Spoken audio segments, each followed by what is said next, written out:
साध्वी प्रेम बाईसा का अंतिम संस्कार उनके गांव में कर दिया गया, लेकिन उनकी मौत पर सस्पेंस गहराता जा रहा है क्योंकि जो कहानियां बाहर आ रही हैं वो बता रही हैं कि इस मौत के पीछे कोई बड़ा राज दफन हो सकता है। रिपोर्ट देखिए।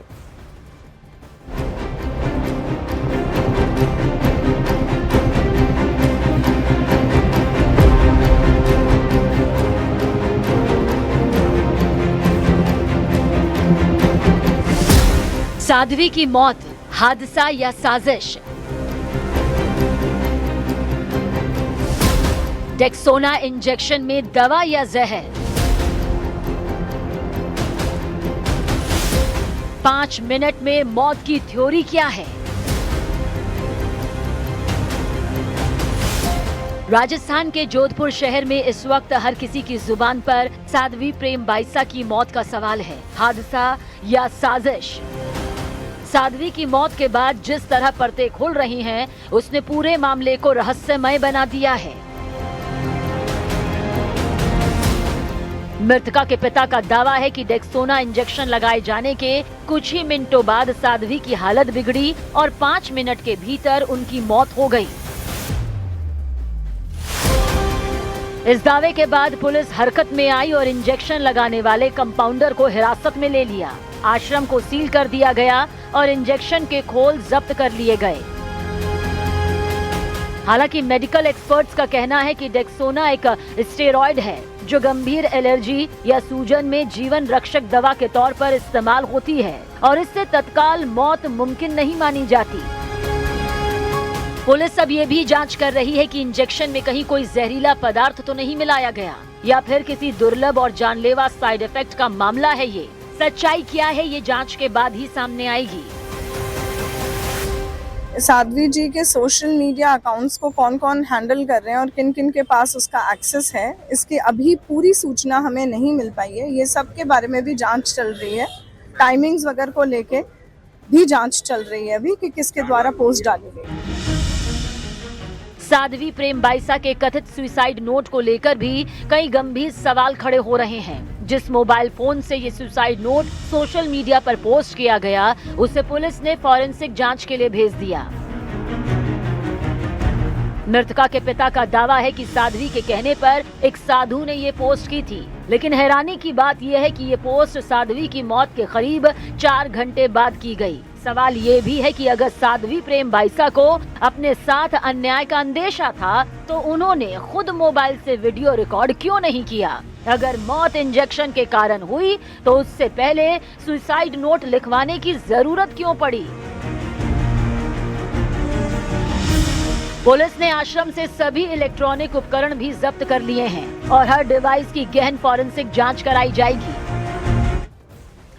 तो साध्वी प्रेम बाईसा की मौत पर सवाल इसलिए भी उठ रहे हैं क्योंकि अभी तक की कहानी में कई ऐसे पेच हैं और अनसुलझे सवाल हैं जो बताते हैं कि दाल में काला जरूर है कुछ।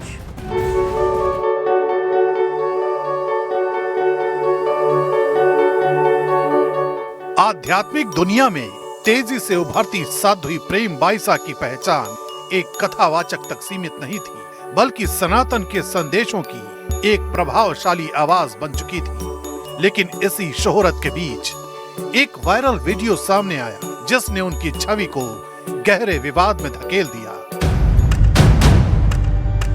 साध्वी ने खुद आरोप लगाया कि वीडियो को एडिट कर पिता पुत्री के पवित्र रिश्ते को बदनाम करने की साजिश रची गई। इसी दर्द, अपमान और मानसिक पीड़ा की झलक उनके कथित अंतिम सोशल मीडिया पोस्ट में भी दिखती है।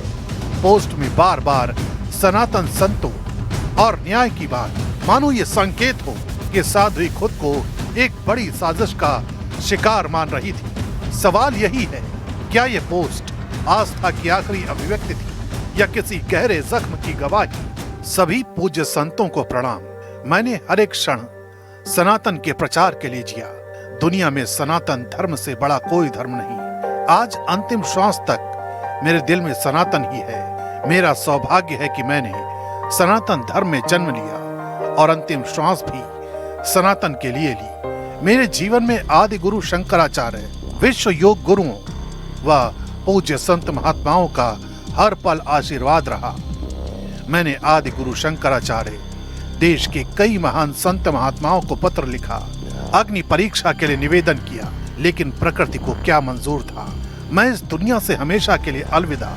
लेकिन ईश्वर और पूज्य संत महात्माओं पर पूर्ण भरोसा है। मेरे जीते जी नहीं तो जाने के बाद तो न्याय मिलेगा। इसी सोशल मीडिया पोस्ट के साथ रहस्य और गहराता चला जाता है। पिता ने गलत इंजेक्शन से मौत का दावा किया तो फिर उसी वक्त इंजेक्शन लगाने वाले कंपाउंडर के खिलाफ औपचारिक शिकायत क्यों नहीं की गई? शव का पोस्टमार्टम कराने से ही शुरुआती तौर पर इनकार क्यों हुआ?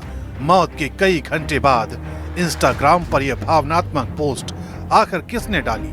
जुलाई में आए वायरल वीडियो का जिक्र अब 6 महीने बाद क्यों किया गया? साध्वी के समर्थक खुद पिता की भूमिका पर सवाल क्यों उठा रहे हैं? आरोप है कि आश्रम से सीसीटीवी कैमरे हटाए गए, तो क्या छुपाया जा रहा है? पिता का कहना है कि आसपास के लोग साध्वी को परेशान करते थे, लेकिन कौन और क्यों? और सबसे अहम सवाल, वायरल वीडियो के बाद क्या सचमुच साध्वी को काम मिलना बंद हो गया था?